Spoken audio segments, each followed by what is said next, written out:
Welcome to EPL channel.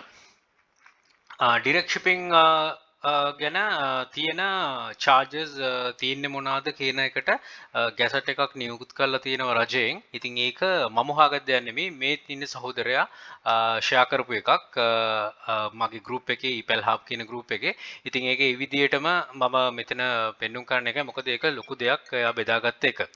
ඉතින් මේ click මේ group එකේ ඉන්නවනම් link එකට ගිහලා already කට්ටිය දැකලා ඇති. හැබැයි group එකේ නැති පිරිසකුත් ඉන්නවා channel එකත් එක්ක එකතු වෙන ඉදිරියටත් එකතු වෙන. ඉතින් ඒ කට්ටියට මේක තමයි ෆයිල් එක. මේක තියෙනවා ජූලි මාස 19 වෙනිදා තමයි එළියට දාලා තියෙන. ඒක ඉෆෙක්ට් වෙන්නේ අගෝස්තු 1 වෙනිදා ඉඳගෙන. අන්න ඒක ඔළුවේ තියාගන්න. එතකොට හෙට ගියත් නෙමෙයි අගෝස්තු 1 වෙනිදා ඉඳන් තමයි මේක ඉෆෙක්ට් වෙන්නේ. Foreign postage rates with effect from 1st of August 2022.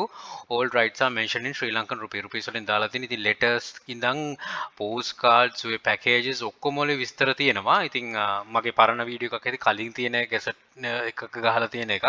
මේ latest එක. ඉතින් මේකේ දැන් ඔයා යවනවා නම් ඔයාට එතකොට calculate කරගන්න පුළුවන් මොකද්ද කියලා ඔක්කොම charges එකම තියෙනවා.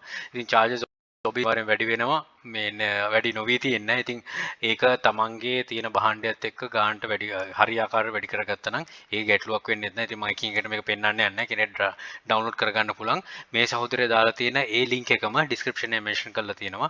ඉතින් ඒකෙන් ගන්න පුළුවන්. ඉතින් බොහොම ස්තුතියි මේ වගේ වටිනා දේවල් බෙදා ගන්නවට. ඒ වගේ තැනක් විදියට EPL එක ඇතුලේ බෙදා ගන්නවට බොහොම ස්තුතියි. තව කෙනෙක්ටත් ඒක share කරගන්න හැකි වෙන විදියට. ඉතින් direct shipping කරන කට තමයි ගොඩක් වැදගත් වෙන්නේ. ඊට අමතරව drop shipping කරන කාට වුණත් කවදා හරි දවසක direct මොකක් හරි යවන්න තියෙනවා නම් item එකක් මේ ටික වැදගත් වෙයි. මම පළවෙනිදා අගෝස්තු 1 වෙනිදා තමයි effective වෙන්නේ. Right, once again thank you for sharing with us. Think wisely, don't work hard, work smart. Happy selling. Please subscribe my channel. අපේ channel එක EPL hub. ඒකත් subscribe කරන්න. යක්ෂකයා channel එක යක්ෂයා group එක තියෙනවා. ඊට අමතරව ඇන්තනි channel එකක් තියෙනවා අලුතෙන්. ඒකත් මම mention කරලා තියෙනවා description එකේ. ඇන්තනි channel එක. ඒකටත් join වෙලා ඒකේ වෙනත්ම content එකක් තියෙන්නේ. ඒකෙත් දේවල් ටිකක් තමන්ගේ ජීවිතේට ගන්න. Right, thank you. All the very best. Bring me to Sri Lanka. Happy selling.